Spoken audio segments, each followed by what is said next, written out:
ভূমিকম্প বারবার হচ্ছে কিন্তু সরকারের জন্য কোনো মতেই ঘুম ভাঙছে না। আমরা ওয়াদা করছি যদি আপনারা দাঁড়িপাল্লার উপর রাস্তা রাখেন তাহলে ভূমিকম্পের ব্যাপারে আমরা এমন ব্যবস্থা নেব যেন কোন যানবাহনের ক্ষয়ক্ষতি না হয় ইনশাআল্লাহ। সর্বোপরি আমাদের যুদ্ধ আজকে শেষ নয়, আগামী 2 মাসের প্রতিটি মাস, প্রতিটি সপ্তাহ, প্রতিটি দিন, প্রতিটি ঘন্টা মহামূল্যবান। আমরা প্রতিটি মুহূর্ত কাজে লাগিয়ে দাঁড়িপাল্লাকে জয় যুক্ত করে ঘরে ফিরবো ইনশাআল্লাহ।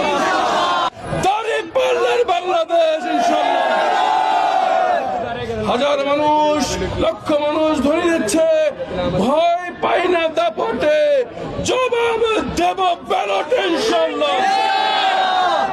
সবাইকে এই ছুটির সকালে মাঠে নেমে এসে আজকের এই কর্মসূচিকে সফল করার জন্য অন্তরস্থল থেকে ধন্যবাদ জানাচ্ছি। আলহামদুলিল্লাহ। আমরা শুনতে পেরেছি কিছুক্ষণ আগেই বাংলাদেশে ভূমিকম্প ঘটে গেছে। আল্লাহর কাছে দোয়া করছি, আল্লাহ আমাদের সকল জনগণকে নিরাপদে রাখুন।